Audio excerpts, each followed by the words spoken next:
Okay, welcome to our seminar for Posidonia 2018. I'm Spiros Zolotas, for who doesn't know, but with most of the people I think around we know already as friends or clients or cooperators in various fields of our business. Posidonia has been very pleasant and very exhaustive for everybody. Nevertheless, we succeeded to several people wake up early this morning and happen to be in our seminar. 3 o'clock I think is a proper time for somebody after the hangover of last night to be on time in the beginning. So thank you very much for the support you have been giving us. It is really a big honor for RINA to be cooperating and giving its services to maybe one of the biggest community of shipping in the world, and we are very proud as Greeks and as company to support this community. Of course, RINA is playing its role on a global level, is having a view of all the other markets around shipping or other markets like energy, transport and infrastructure, and so this knowledge is also exchanged, and digital things that we're going to speak today or in other sectors of our are already there, and we are thinking that are already also in our sector, which is shipping. In Greece we had a very big increase of our numbers and tonnage as we measure last year. Last year we had an increase of about 20% of our Greek-owned tonnage, which is a very big and important point for our presence in here. We are reinforcing the company in Greece with more people. There is a big team of experienced people that is supporting every day, because it's not only to offer promises, but we need to maintain, and we are known for maintaining what we promise. And these people are working every day, and I can tell you many times every night, for keeping the vessels going and proposing solutions everywhere, to everybody that is cooperating with us. RINA in general had a big increase in its fleet last year, not according to what we say because we like, but according to statistics of third parties. We have had an increase of about 8% compared to of our tonnage in 2017. This put us in the first position among all classification societies regarding the increase of tonnage.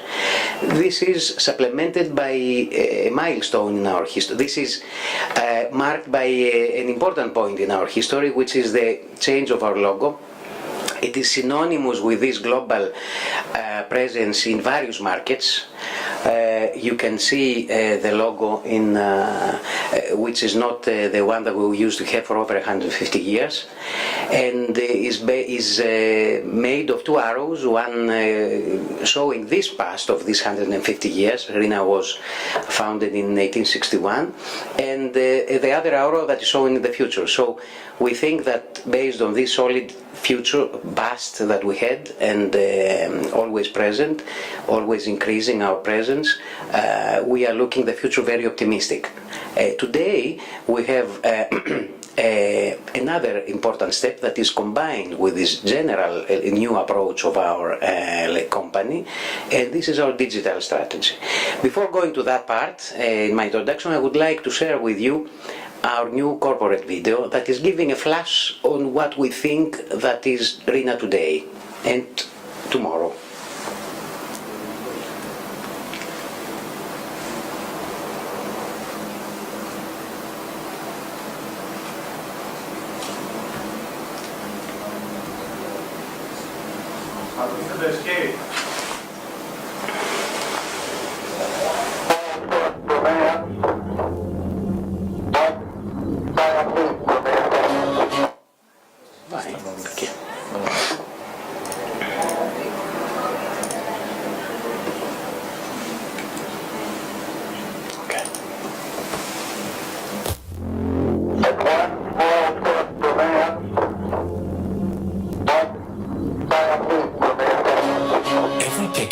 Tells a story. It tells us about an era and the events that marked it. And above all, it tells us about the people who lived during it. We were like this when the world was like this. Everything is subject to change. We changed as well. And we have grown until we became like this.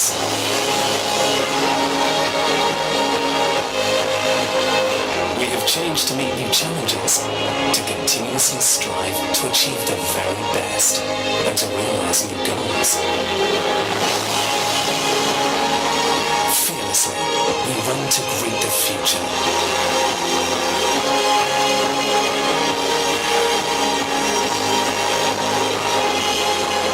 Our passion never changes.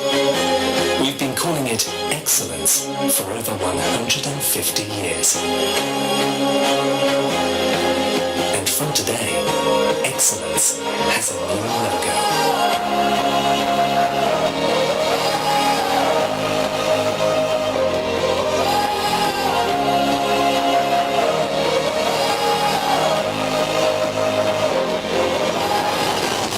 RINA. Excellence behind excellence.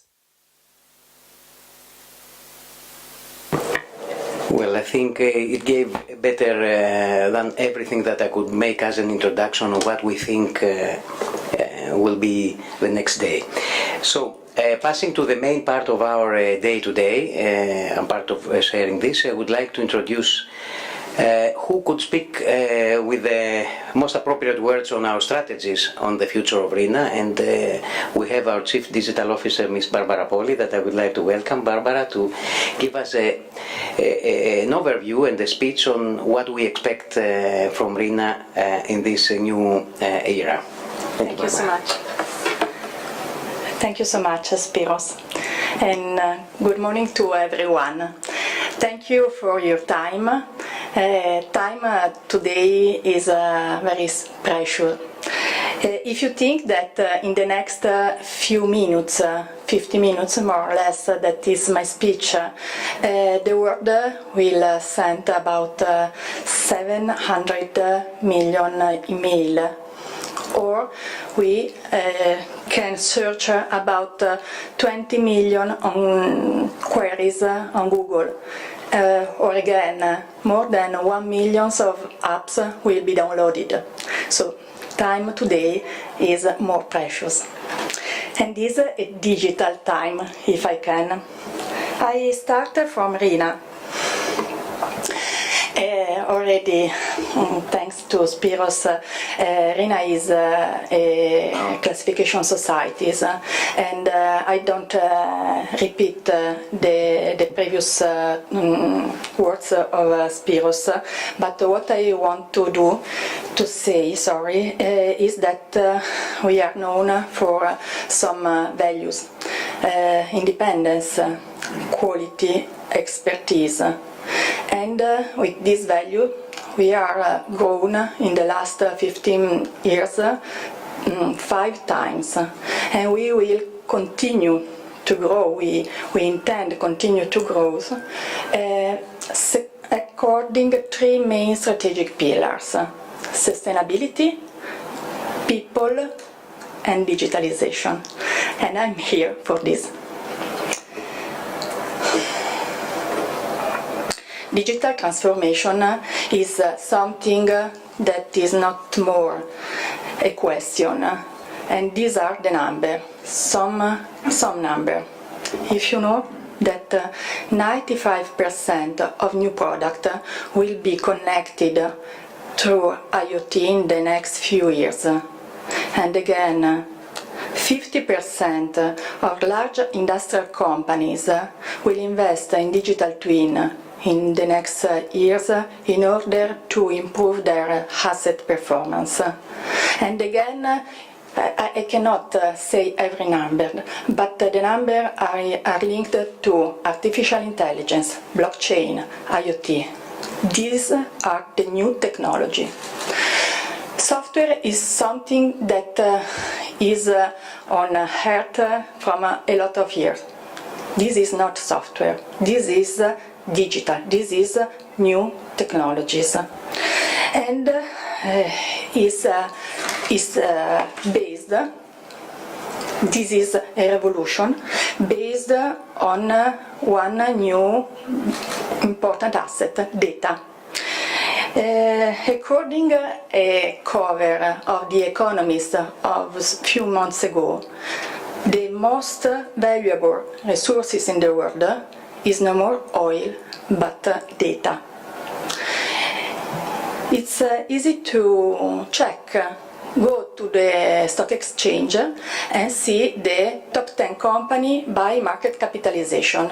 6 of them are digital giants: Google, Facebook, Amazon, so on. 10 years ago, no one of them there in that position. So 10 years ago, there were banks and oil and gas company. So we are in front of the future. And what I can say is that this revolution is very fast. The question is no more if, but when. They call it doubling time, and today is 1 year. I explain. In 2017, we have generated data as many in the entire history of the world. So 1 year to double entire data. In 10 years, doubling time will be 12 hours.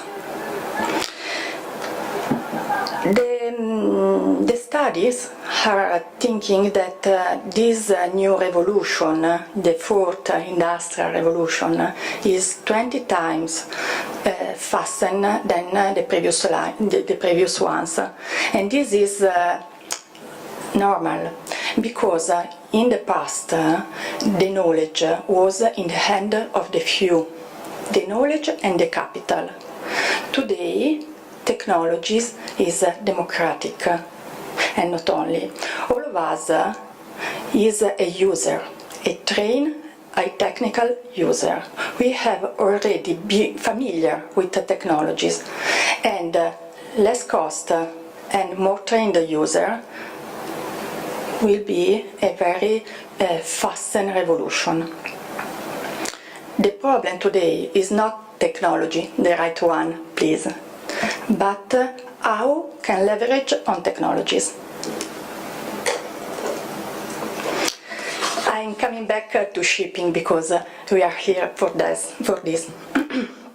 Okay, shipping is a sector quite traditional and always a little cautious in front of technologies. More or less was the same in the last 30-40 years. Very few important innovation on ship design, on automation processes, on business processes, marginal innovation. And this is because shipping has already been adopted technology proven from other sectors. If I put in this slide our shipping take as example automotive, for example, space, defense, aerospace, and in order to reduce its risk, in order to understand if the technology is more or less okay, and then take these technologies. Just some example. Common rail was invented for cars and then adopted also in shipping. The computational fluid dynamics was invented for the wings of the plane and then adopted for the shipping. The first internet connection on a ship was activated after 10 years after the dot-com boom. I don't know if today it's again possible this type of habits. And the domino effect that is in place in all the industries is changing, not more linear, but at an exponential speed, also for the front runners. I explain the front runners. Automotive, we said that it's an example of innovation for shipping. Okay, in the last 100 years,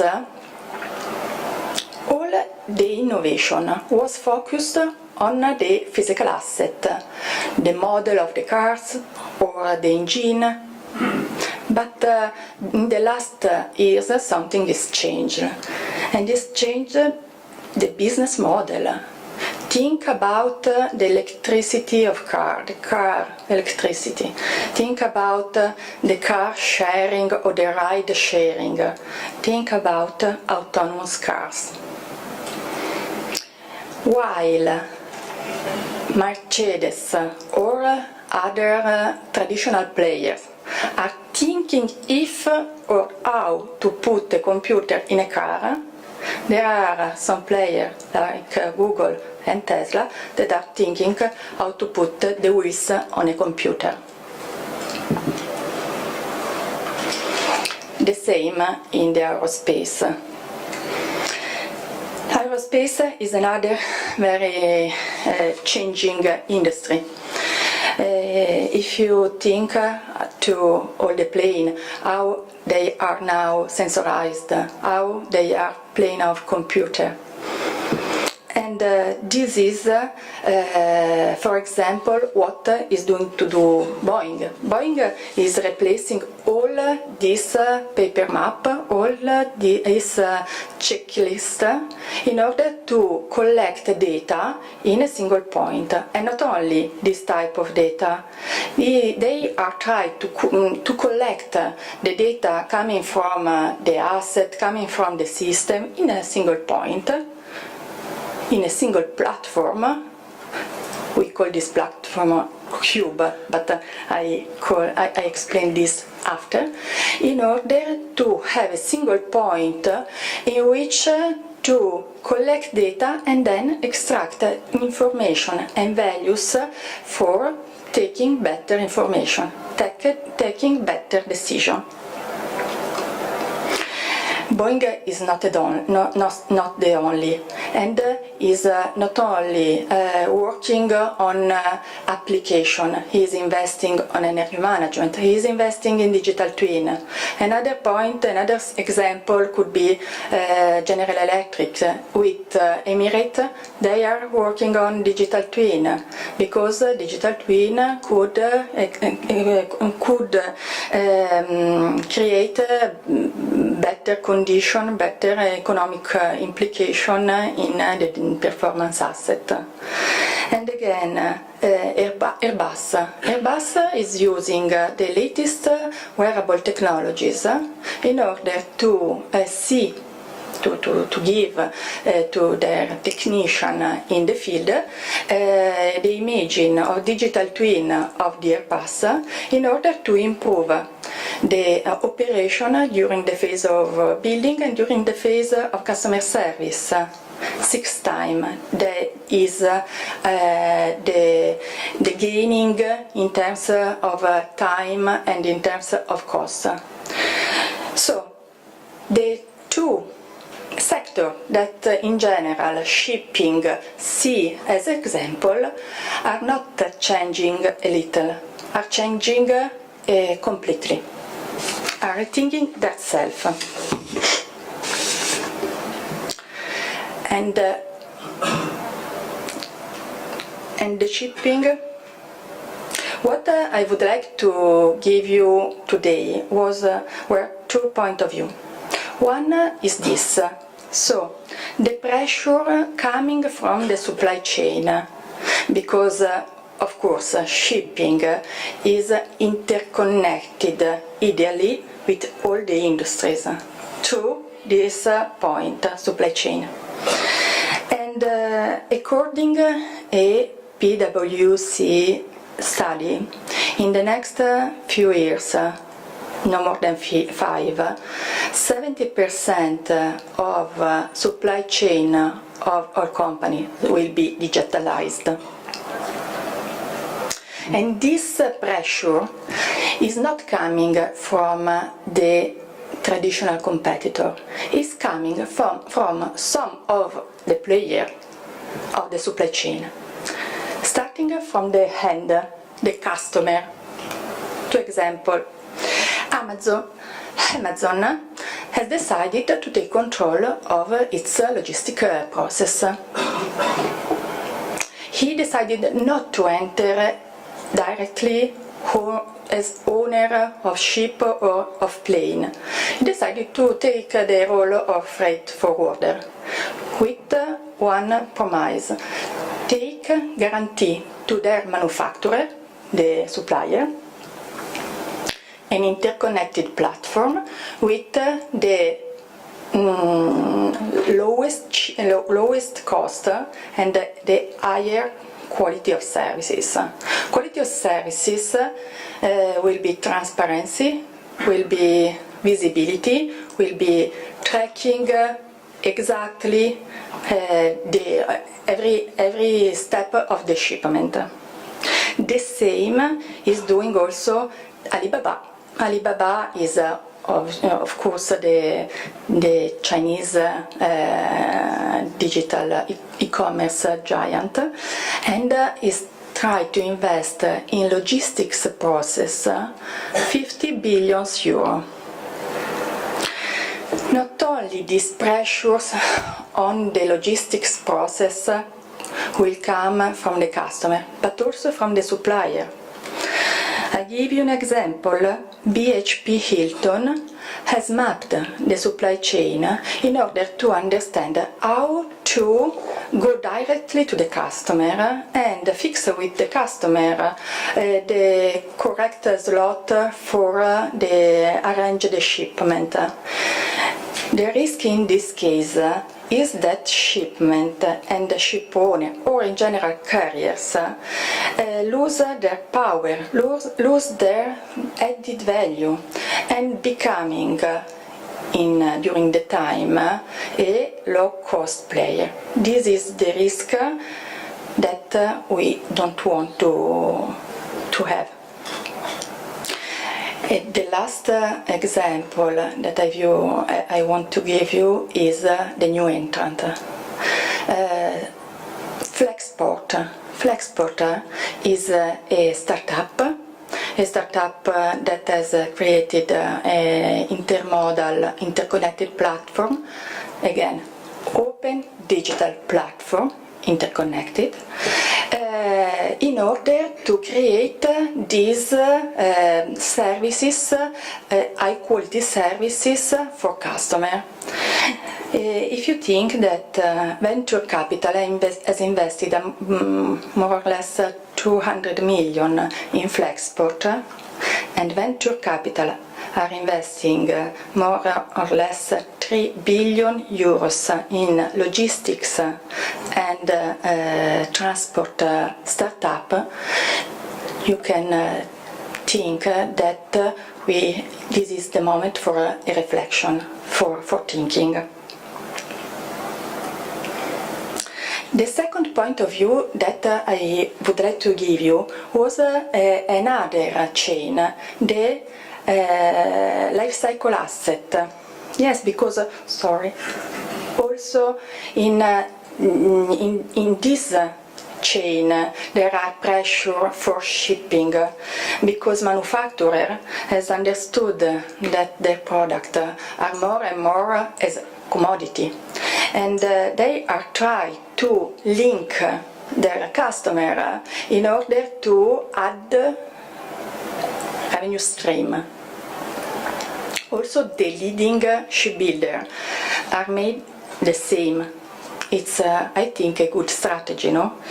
And because they don't want anymore stop their relationship with the ship owner at the time of delivery of the ship, but they want to continue this relationship. At the same time, the ship owner feel the pressure coming from manufacturer, coming from shipbuilder, because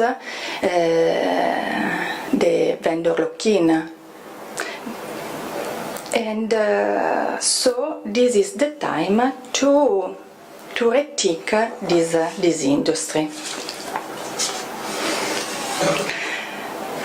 As the frontrunner before, ship could be think as a computer that navigates. Yes, it's an it's too much, but today digital is not a nice-to-have technology, it is a key to survival. In a market characterized again still by overcapacity, what the shipping has to do is from one side reduce cost, but from the other maintain competitiveness. After a lot of years in which innovation technologies was focused on the physical asset, today the focus in the digital asset, or better, in the digital ecosystem. And now, why RINA? RINA is doing this in order to support their customer to enter in this new era. Is created a digital platform. Why RINA? Because digital platform is not based only on data, but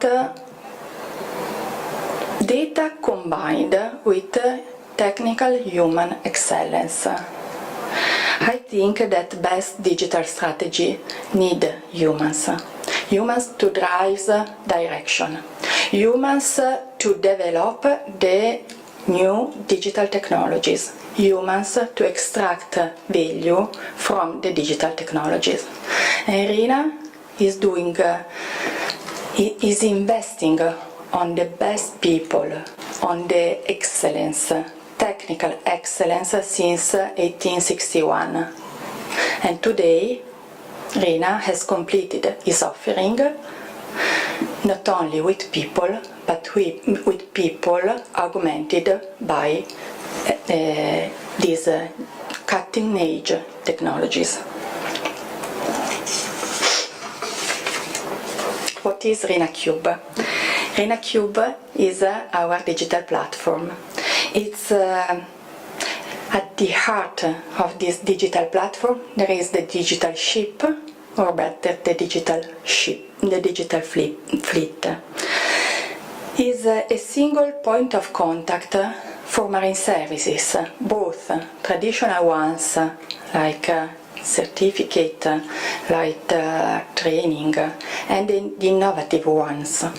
For example, energy performance, digital training, augmented realities, operational fleet management. RINA Cube, we collect data from board to shore, and based on cloud and based on very fundamental, very powerful machine learning algorithm, can give you, I think, added value. We are focused our offering on three priorities. Data standardization. It's a big point because all of us, all of you, I think, is starting to think how to create a digital asset. But if this digital asset cannot interact with other digital platform, this is could be an investment not so useful. Data quality, data standardization, data quality, data security. We starting creating the idea to have a control room for everything. RINA Cube is at the base of this, is the backbone for your application, your existing application, but better, is the backbone for the application of the future. For creating together new revenue stream that today are not existing, but based on data and based on human capacity, technical skills, you can invent something. And as independent third party, RINA has this unique positioning because it can combine the deep knowledge on international regulation with the customer requirements. If you are curious to understand how it works, we are expecting you at our stand. Digital platform is a matter of business, and the digital platform can create tangible result for the customer.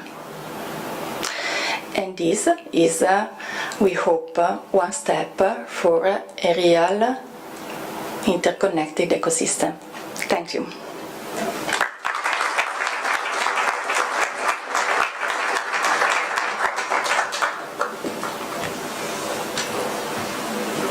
Barbara, thank you very much. I think you gave a lot of interesting ideas that we will have to discuss later. I would like to invite Alessandro Pessetto, which is the head of our innovation Marine, to give us a bit deeper, let's say, information about all this kind of adventure. Thank you, Spiros. Good afternoon, everyone.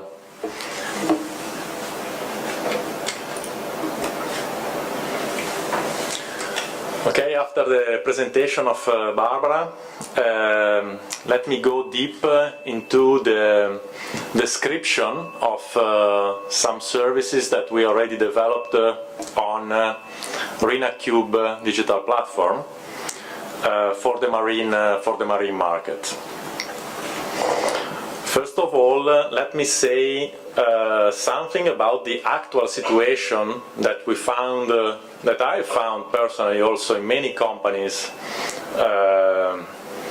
traveling around different areas to our customers, and that there are a lot of software already in use in the different companies that are a little bit like we call data silo.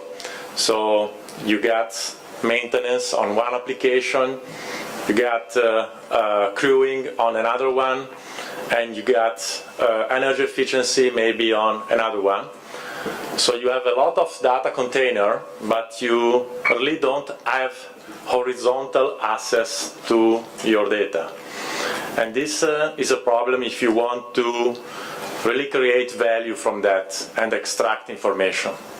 So you cannot correlate really all the data that you own.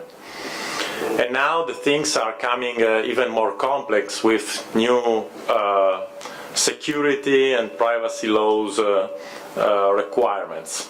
So RINA Cube we thought could be quite a good solution to overcome this situation, and also to provide let's say, we will see after, the power of machine learning and predictive analytics and data science to this kind of data. In this slide you see some examples of the applications that we have developed, the services that we have developed inside the RINA Cube, and some that are, let's say, on the track. For example, you find the Fleet Operating Center, and also if you pass to the stand, you will see something really big and good, I think. Then you see Optimum, that is devoted to performance management.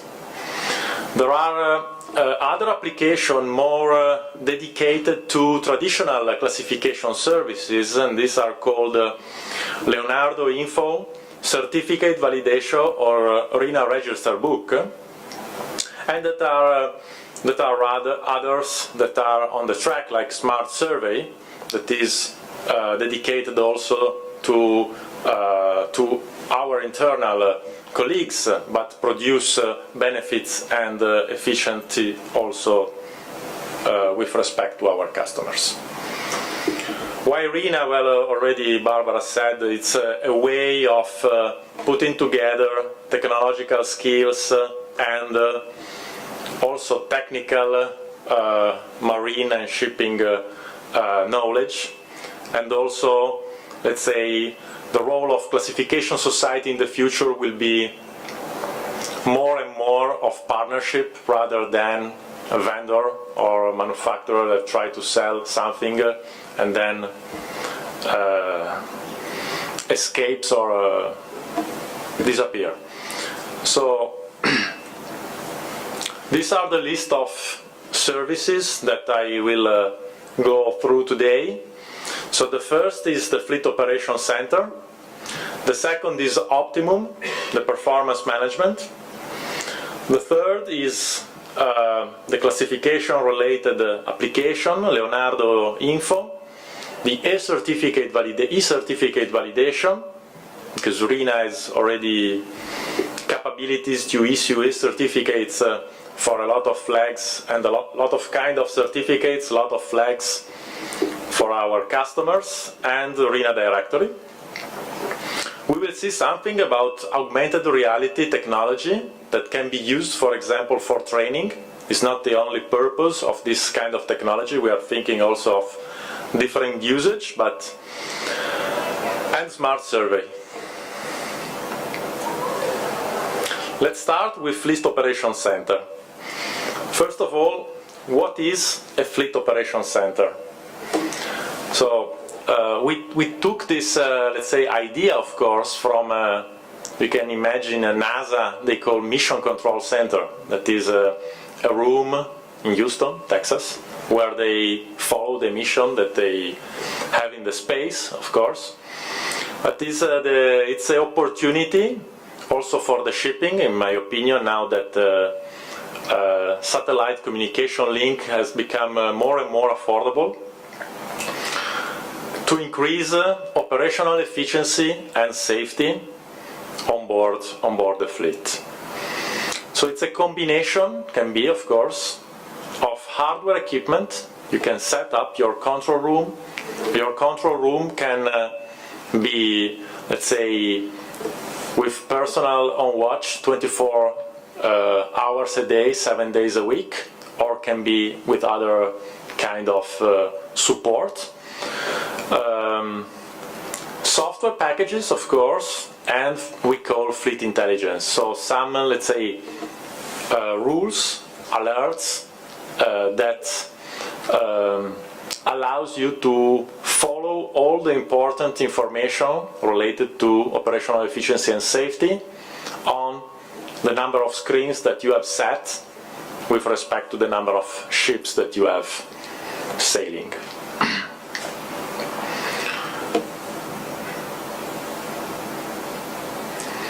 So our technology, Fleet Operations Center,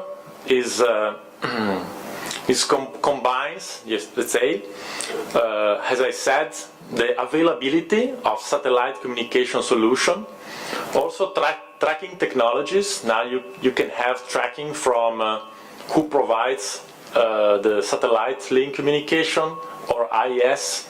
So there are many GPS. You can install data collector on board to have all the nautical information, and of course data analysis platform to enable the real-time information sharing between ships and ashore in order to have support team and help the fleet. We called GeoServer. It's a server that we put ashore that manage all the, let's say, atmospheric condition, the weather condition, and also you can set on this server geographical area, like not just the ECA zone, the piracy zone, but special area zones in which you can set rules of alert. So with Alert Engine, we combine these two technology. So a GeoServer that can, let's say, set you on a map areas, different areas, and on that area you can set alerts for condition of events that might happen. So this, of course, need to follow the international regulation, but also company procedures and company requirements. So this is something that is often not a standard product. It's standard up to a certain point, but then of course it has to be tailored on company needs, on how they arrange the control room, the fleet operations center, how many people there are there, what are the internal procedures to manage emergency, and so on. So one thing, for example, is to control corridors or harbor maneuvering plan that are often sometimes on PDF or on, let's say, on papers, and they are sent to the crew and they have to follow this information, but can be loaded into a map like the one I'm showing now, on which, for example, you see ships and ICA area. So all this information can be set on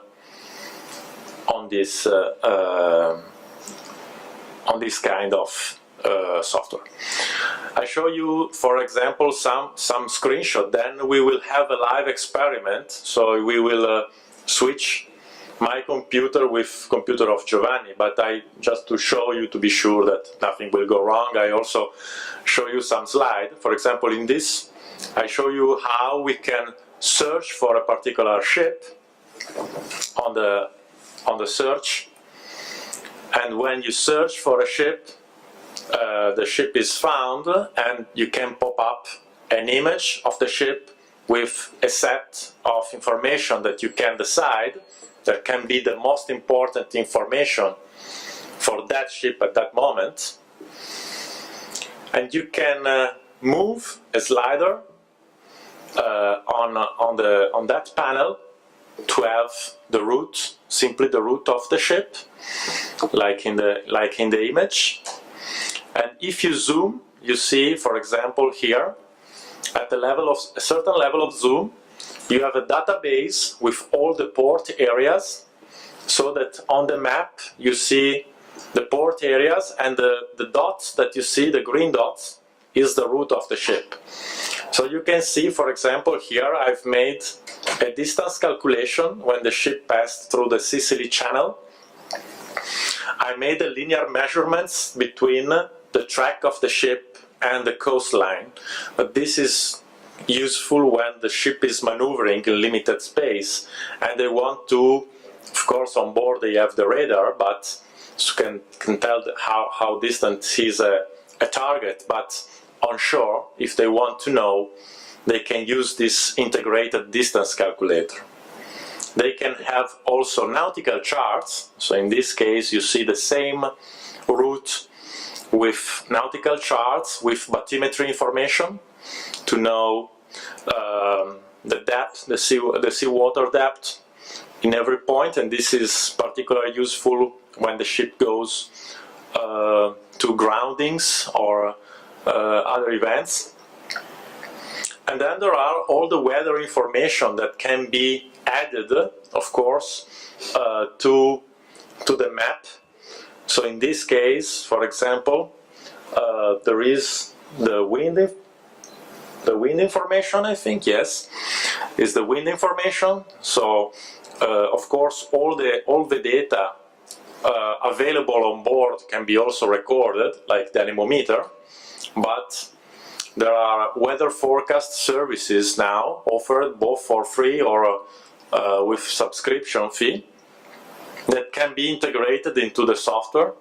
So in order to know not just the weather where the ships are sailing, but all around, so you have to know where you can have like a storm, a severe storm in the next days, or if it's better to choose a route instead of another one. So other layers are the sea state. You can get full information and compare this with master reporting, manual reporting. You can have significant wave height, wave direction, wave period, a lot of stuff.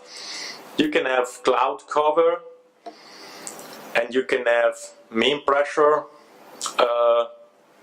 precipitation rate, relative humidity, really a lot of information. These are not really acquired on board, not really produced by IoT, but is enriched data that are recorded on board with web services that are very, very useful nowadays. Here you see an example of what I was talking before related to safety issue. So you see, for example, an harbor maneuvering plan. This was a real harbor maneuvering plan of a port in Cameroon, I think. So you see all the advice written. Sometimes we still find some things written by hand, and these are circulated as PDF to the fleet masters.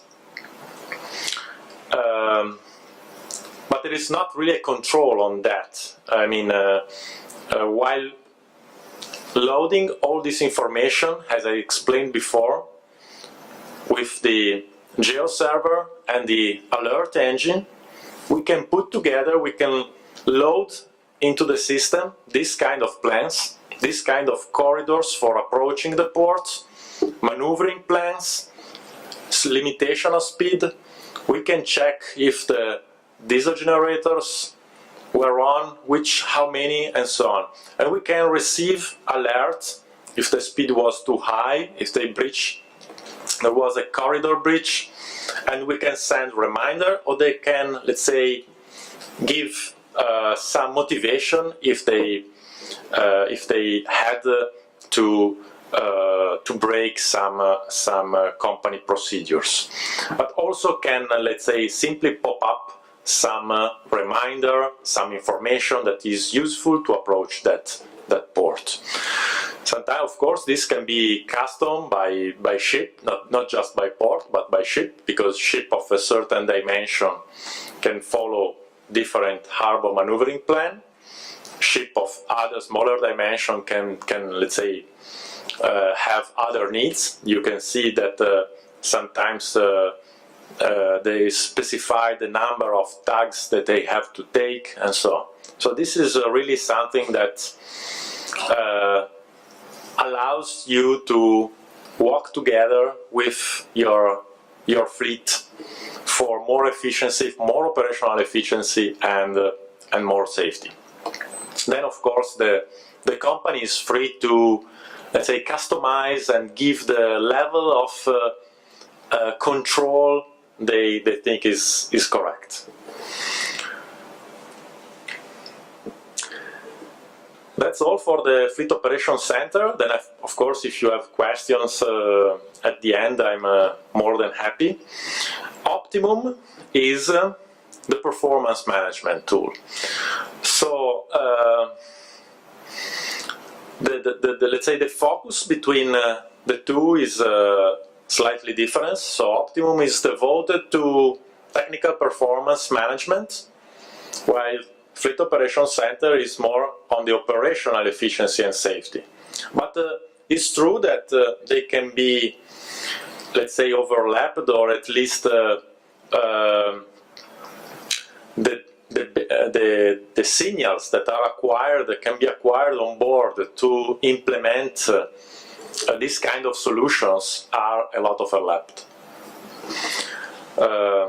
This means that customers that would like to test one of the two has already a good opportunity to test also the other one. And the technology is also, from the technological point of view, they are quite the same.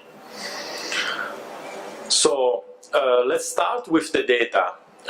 Optimum is slightly different from the Fleet Operations Center from the data input mechanism. So while for the Fleet Operations Center having a data collector on board is fundamental, for Optimum you can decide to two data acquisition sources. That's one, of course, is having automatic data acquisition, so a data collector that is interfaces directly with navigation system, automation, or sensors.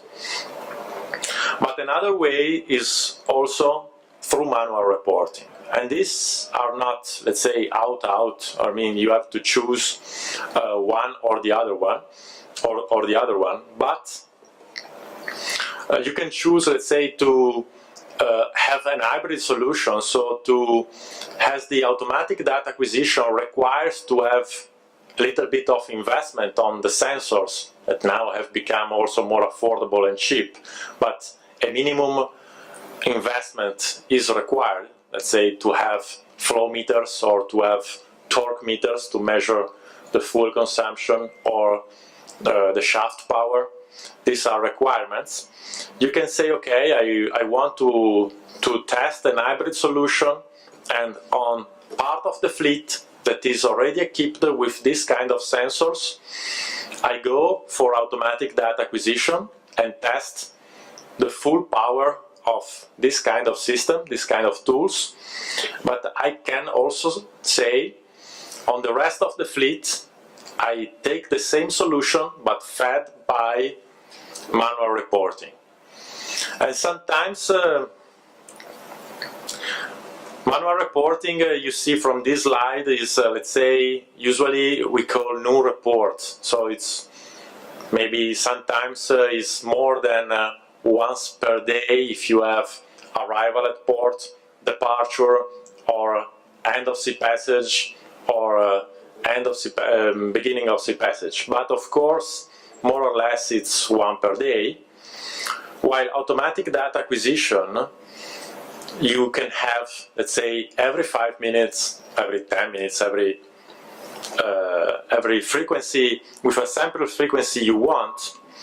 And you can also tune to have no human intervention or limited human intervention for the report. This depends, of course, on the level of sensor that exists on board. Of course, we will see after what the two choices imply. Let me show, for example, in the next slide, the results. We have data that, and we, for example, here present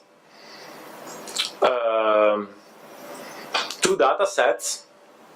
In the left image, you see the blue and orange data set that are related to RO vessels before and after a dry dock.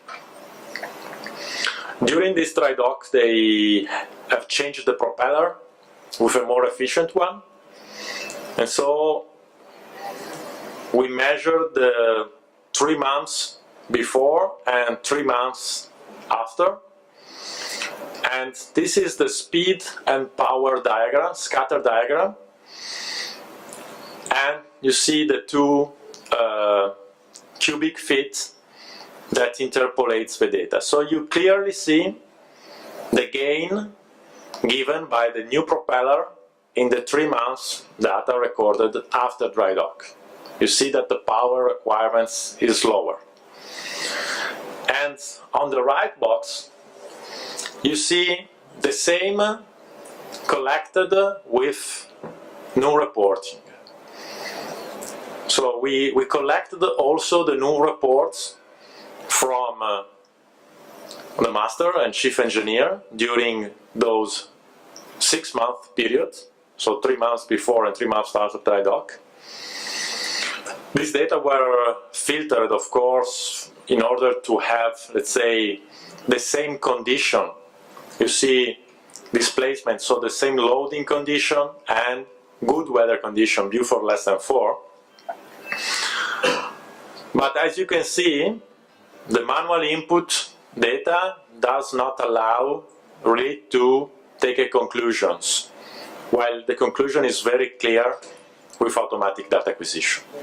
So this kind of analysis, I think I've done a lot, is quite straightforward using an automatic data acquisition. provided that the data recorded by the system are good data, of course, but rather complex with manual reporting. I show you another example. Here is another example. Here, this is a container vessels, and the two data sets. Here, the colors are not really very clear, but there is a, let's say, light blue that is the period before dry dock, and the darker blue that is the period after dry dock. And also in this case you have speed through the water and power scatter diagram, and you clearly see the two cubic feet that interpolate quite well the data.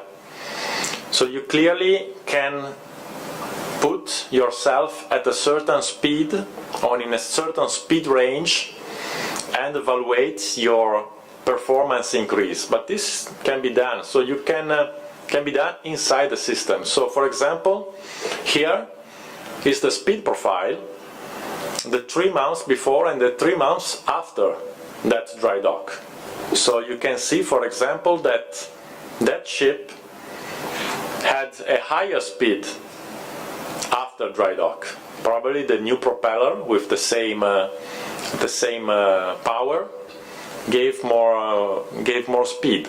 So you can see the speed profile before and after. So you can set yourself in the top of this Gaussian distribution in order, so in this case, from, let's say, from 20 to 22 knots, we have set this kind of interval, and we have done this kind of dry dock analysis that is purely hypothetical, but give you an idea of, let's say, the kind of decision that you can take with this tool. So we make the hypothesis that the dry dock overall cost was $1 million. Let's say the dry dock cost plus new propeller, installation and other stuff. We said that the full consumption of container ship at 21 knots could be 127 tons per day. Let's say in good weather condition. So the fuel saving, you see below the percentage of saving at that speed range, that is the most common speed range, is about 25 tons per day. And leaving apart the CO2 saving for the environment, you can compute your payback time. So if you pass 90 days with the most common speed, you are already back from your investment. So this is, of course, there is written here the cost of IFO 380, $450 per tons in this case. So what really I would like to show you is how automatic data acquisition can provide you a boost in your performance management rather than new report. I can understand that new report can be easy, can be the optimal solution also for vessels that already have not a long remaining life, but if you have in this digital era a vessel, and you like a new vessel or a vessel in good condition that still have a long remaining life, I would definitely advise to go for an automatic data acquisition system on board. MRV and IMO data collection system in some cases are not the best example of reporting for automatic data acquisition, because many times, let's say, an official, a certified version from chief engineer on board is requested for reporting. So that can be done by this system, but it's not really the focal point for that. Another big advantage that this system can provide is provided by machine learning, as far as also good data are provided. And I will show you something about that, something that is really practical from the technical management point of view. So the risk sometimes is to have a lot of data recorded by these systems and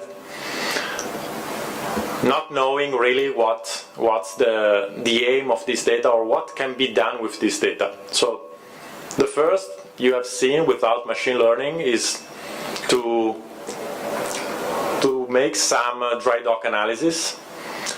Another one is using machine learning is to create hydrodynamic models of the ships.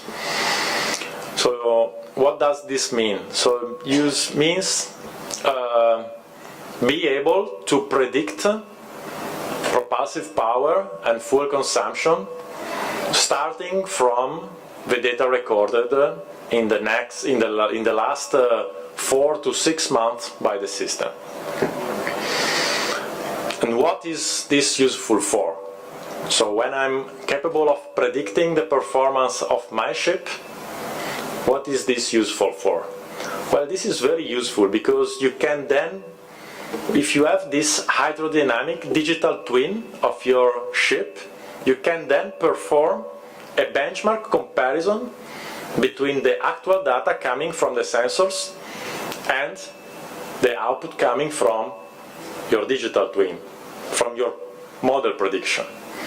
And from the comparison between these two data, you can measure the hull degradation, for example, that should be a slow phenomenon, or you can measure some, let's say, step degradation, and this could be some related to some lack of performance related to some accident, some propeller blade that is bent, or some rope in the propeller, or some other things. So in this slide you can see, for example, a data set, also a speed power scatter diagram.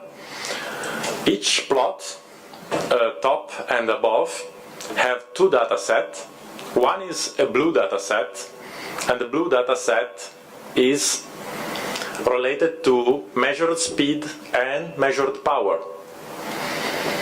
And the red one is related to measured speed and predicted power. So the top one use machine learning techniques. This means that at least 3 months of data, the important thing is to provide a data set that explore all the practical conditions that can be found while sailing to the machine learning algorithms in order to make this training complete. And you can see the overlap between the two data sets is almost perfect. You just see the red dots, the red database. You nearly can't see the blue dots. Error is 1.5%. So with that error you can really measure the hull degradation phenomenon. Below we use a traditional method, naval architect method, inspired by ITTC formulas and ISO 15016, based on new reports and also on ship characteristics that could be tank test, open water propeller, and so on. And you see the difference. So with this kind of error, you of course cannot measure hull degradation. You cannot really take a decision if it's more convenient to stop for a dry dock or keep on sailing. Because you can have, of course, fixed dry docks dates, but this is not optimized situation, because you can have ships that continuously sails in very cold water, and maybe the need for hull cleaning is a very long period. You can have ships that stand by in very hot water for 1 month, and so the hull fouling much more fast in that case, and you need much shorter period for the dry dock. So here, for example, in this plot, you see the difference between the actual and the target power. So the difference between the real model, hydrodynamic model, and the digital one. And you see that it's slowly increasing, and after 7 months, you can measure 1.1% of hull degradation. So if you agree, now we can make a live experiment. We ask Giovanni to join me. Giovanni is Digital Innovation Director at RINA.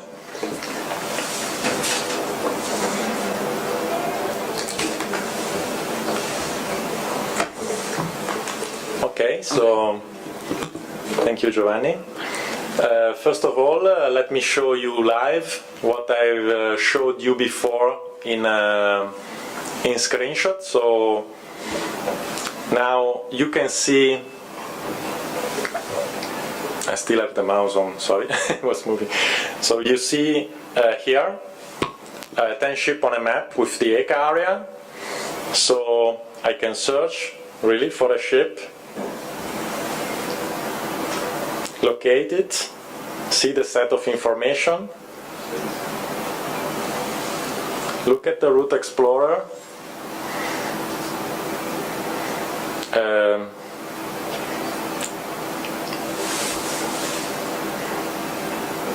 make a measurement. Of course, don't want to, but if you go inside, you see the port area that are coming, for example. So there are a lot of ports that are loaded into the system. And you can see as well, you can change to nautical charts.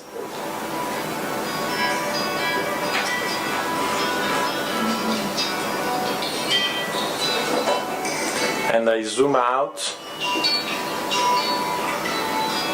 to show you some weather information, weather layers, like the wind, waves,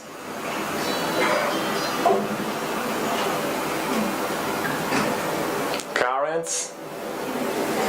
This is live, This is running on a laptop. You see this laptop, and these data are downloaded live from web services and shown on the map. The same for air temperature, cloud cover,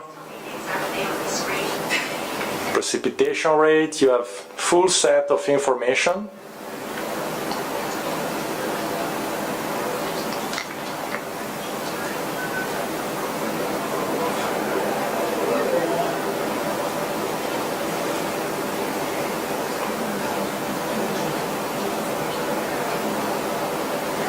And you can see also, for example, other real-time dashboards that can be, for example, in your fleet operations center, just to give you an idea of the capabilities of composing your layouts as you like. So you can integrate some gauges with numerical indicators, like the two that you see on top left of this page, that are the speed over water and through the water, and over the ground. You can have tables with alerts, for example, and these alerts can be ranked with severity grade high, medium and low, for example. And low can be some manual input that is missing. Medium can be something that is not in the most efficient condition, like emerging propeller or too many diesel generators running, while a red is a more high severity alert, like entering SECA area with the wrong fuel, or approaching port area too fast. So this fits configure this kind of alerts. You can also integrate, let's say, plots, like you see the trend of the sea current. You see plain numerical indicators like propulsion power, RPM, main engine fuel flow, or simple KPI like the specific fuel consumption or consumption per mile. I can move, of course, this data also, you can see, and these are average data over 5 minutes. So we have data of 10 ships for 1 year.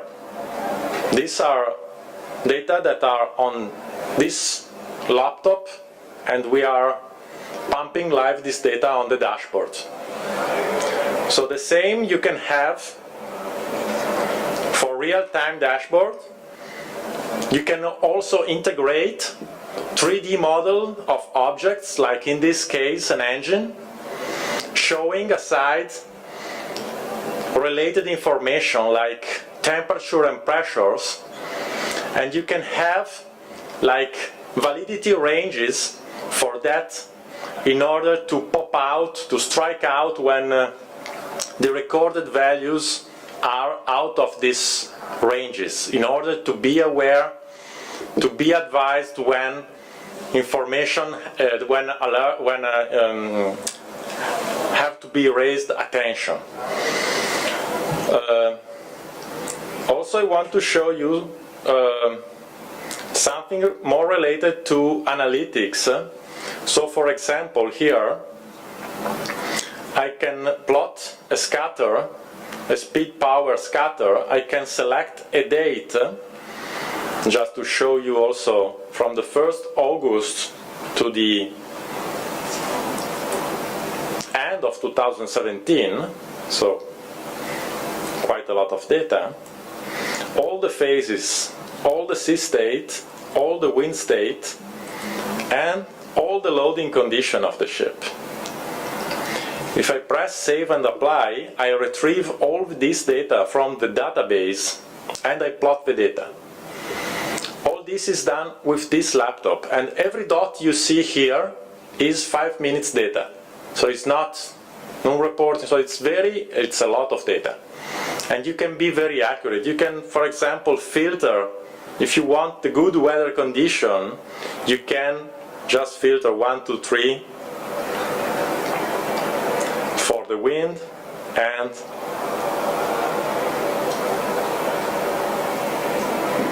the same for the sea. Apply, and you have the filtered data. So this is something that I think was good to show live. Thank you, Giovanni. I switch back. Probably we have to. Sorry. Sì, machine learning. No, serve? No, machine learning, facciamo. Ok. Me lo metti su, però scusami, ti ho chiuso.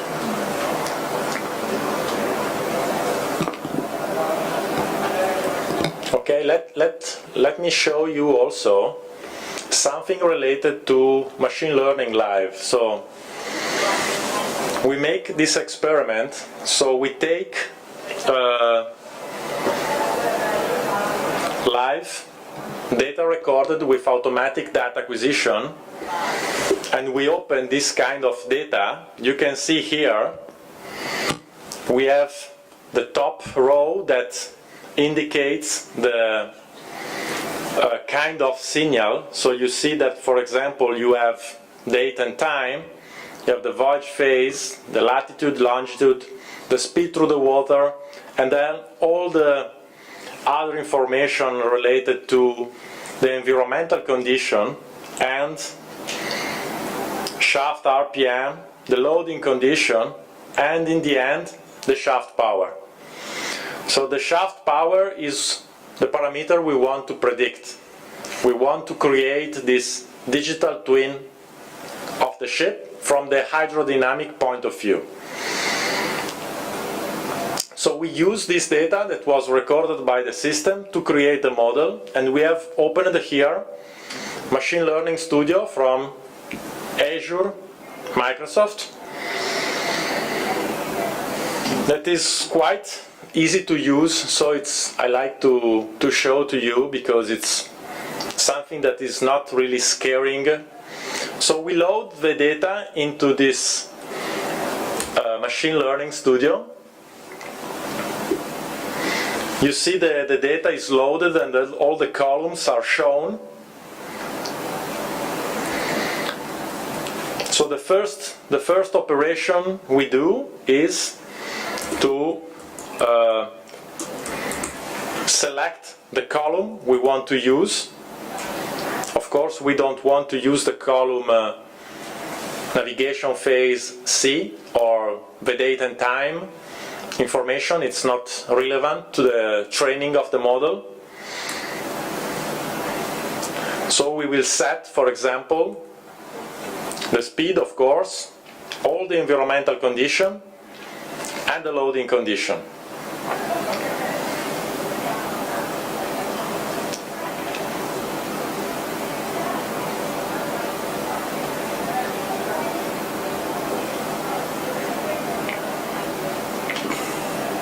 This is the wind from the anemometer.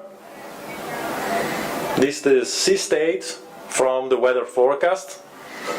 The draft.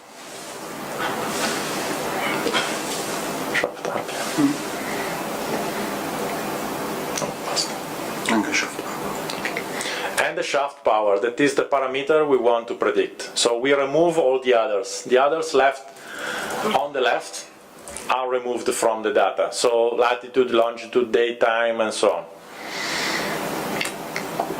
Then we split the data. What does this mean? We split the data means that this, let's say, 6 months of data are split into 2 data sets.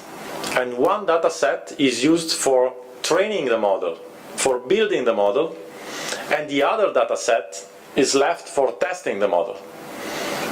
Okay? So on the test set, we compare the prediction created with the model with the real data, and we see the score, we see the error. So we have decided to split the data. You can decide 0.7 means we use 70% of the data for our training, and we use 30% for the test. We use one regression algorithm. There are plenty, there are many. You can integrate a lot of that.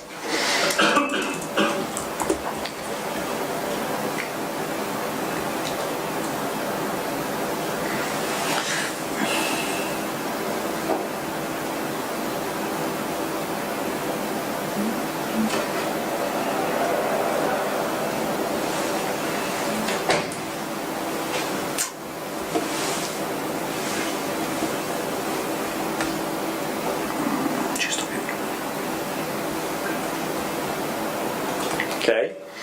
Then we score the model. Of course, we score the model with the input from the model created during the training and the test set. So you see the arrow from the split data, test set to the score model in order to understand how this performs. Sorry, another thing is that for training a model, we have to selecting train model. We need to say to the machine learning to which columns we would like to train. Okay, so which column we would like to predict.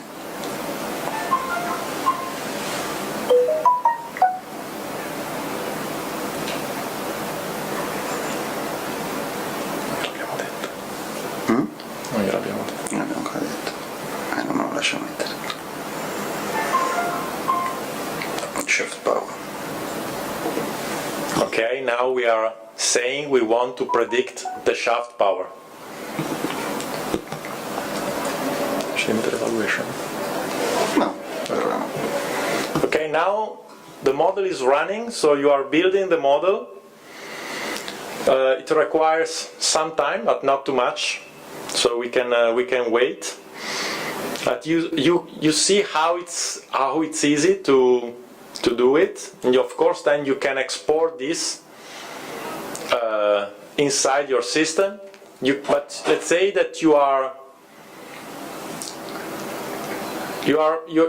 model's creation is in your hands. I mean, it's not something, of course, if you don't have the expertise, we can help you, but it's really something that you can play with your data in this kind of lab on machine learning.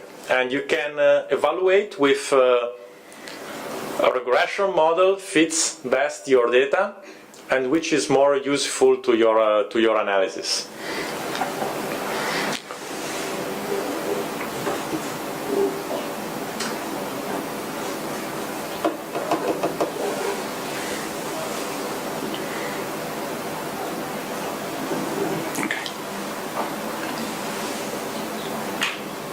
Okay, the model finished the building.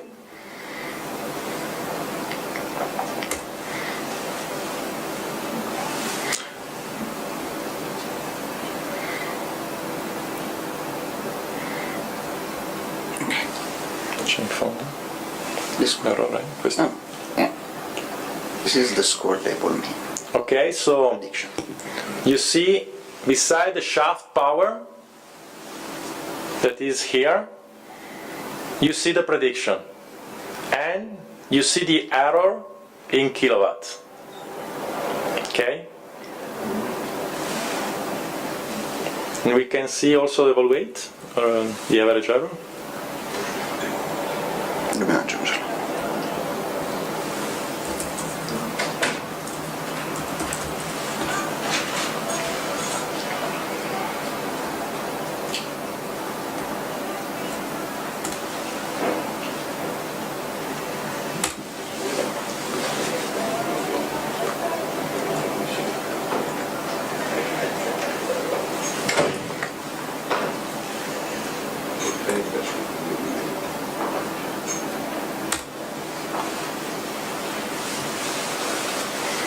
So you see the average error is 169 kilowatt. 169 kilowatt. I think that the average power of this data set is around 20 megawatt. So in percentage is below 1%. So you can understand the accuracy of building this kind of model. Okay. Devi far vedere. Sta lì? Sì. Aspetta. Vado ad accendere. Ok.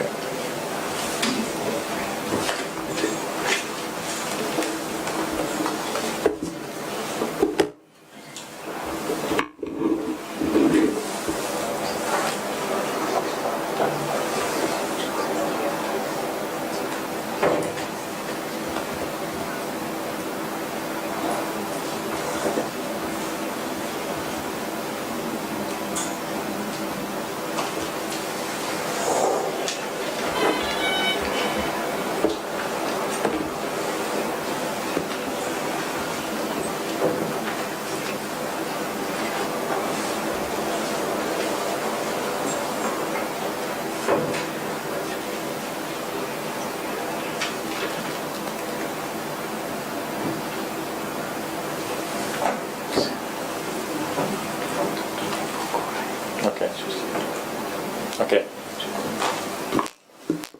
So we have almost finished. Just last things.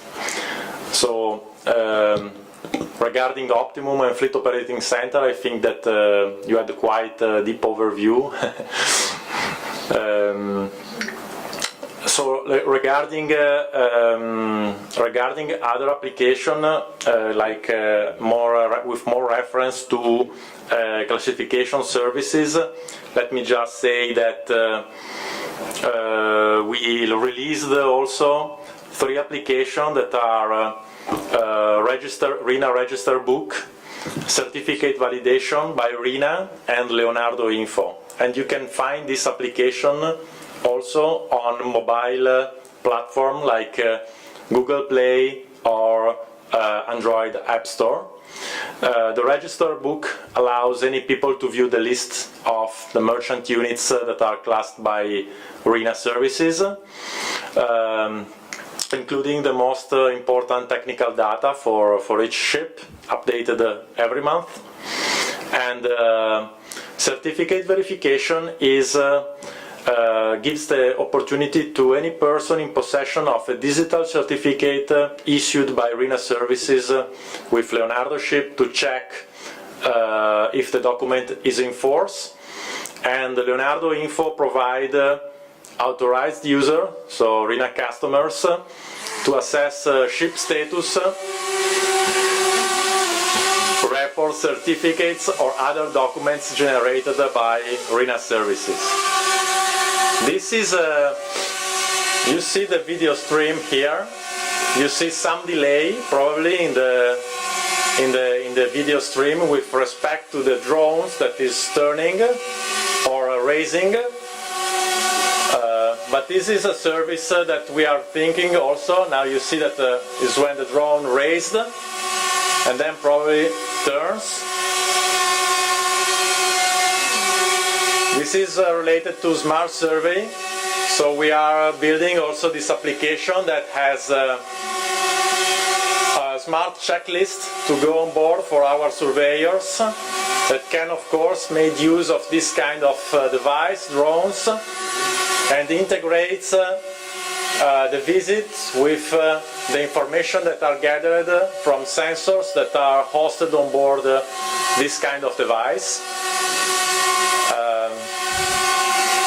The idea, of course, is become more efficient, not to lose time when the surveyor is back in the office with filling in the paperwork, all the survey reports, but just having it ready, already filled in with images or measurements that are taken by device like this or just also the smartphone, and can issue certificates in a very short time and reduce waiting time of our customers.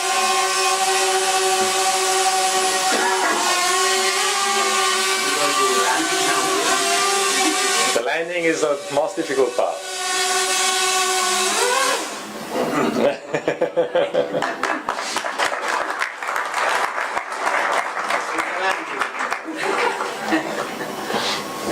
Augmented? Basta. I think we are a little bit. I think we are we have gone a little bit Give us a flavor. late, so if you want to see also the augmented reality, pass by at our stand 3211 and we will show you what we have built. For the moment, thank you very much for your kind attention.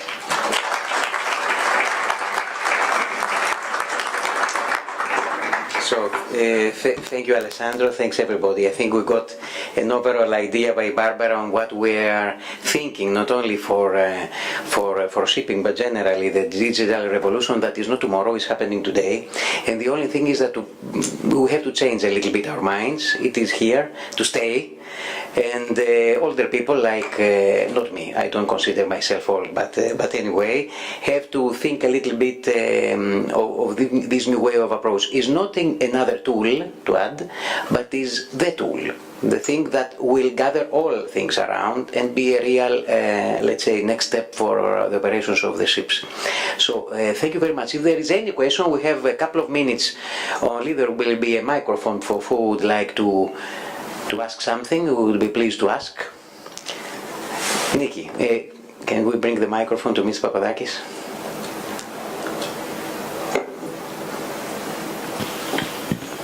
Thank you very much.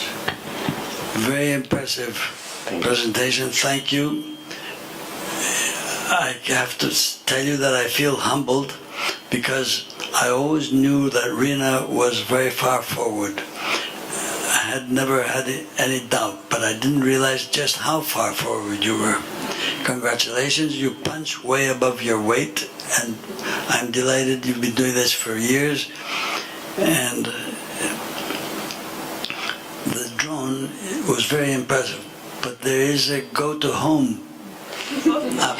You can have it come and land on your head if you want. Nick is a pilot anyway, so you know. I wouldn't recommend it, but the question I wanted to ask was, that was very impressive and understandable for a large container carrier, but how about a standard Jeep of the sea, Panamax?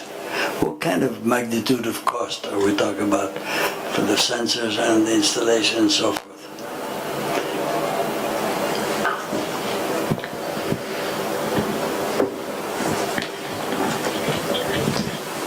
Now that, thank you for the question.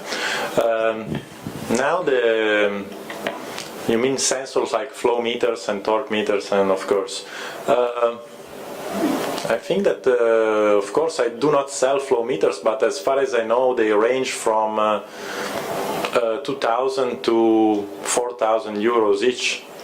And as I said, and torque meters could range, I think, from 5 to 10,000.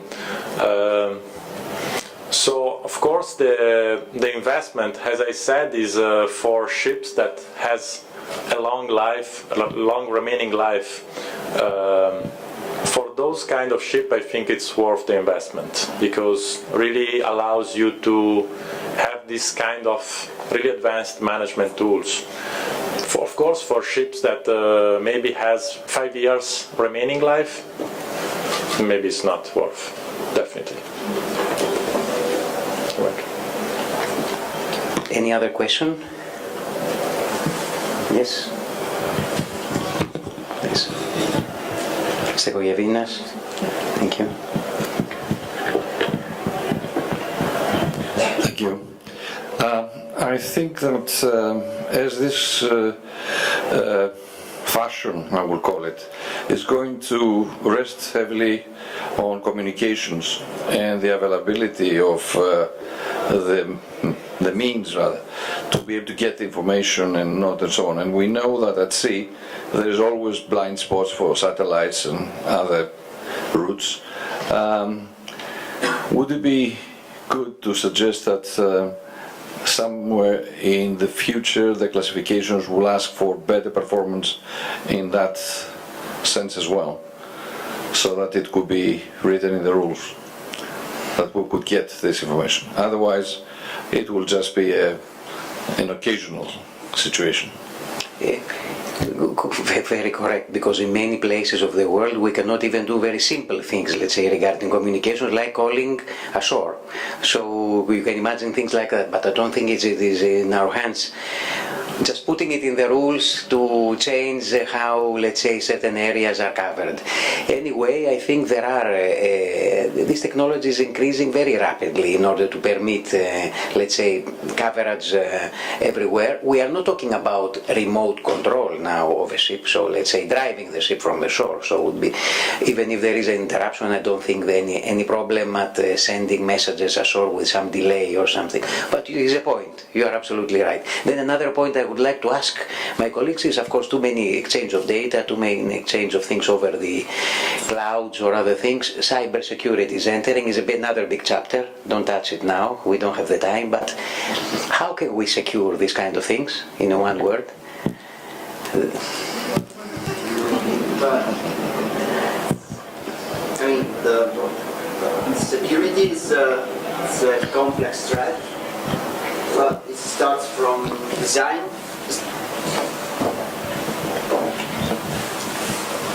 It's impossible to say in one word because start from design of network, design of communication systems, and it follows training for cybersecurity threats and so on, and also for implementing measures for example, for defense the perimeter of the network, especially the automation system control network, so the critical assets of the network. So, I mean, it's impossible to say in one word, but it starts from beginning, it is continuous by training. And thank you very much. I would say ask RINA, because we have gap analysis, we are doing cybersecurity training, we are doing all these things of services, so you just ask us and we will take care. Sorry, I had to say that. Thank you very much. We have a cocktail. Thank you very much. We will be waiting everybody at 3 to 11 is our stand. We have just now a cocktail to drink together. Thank you.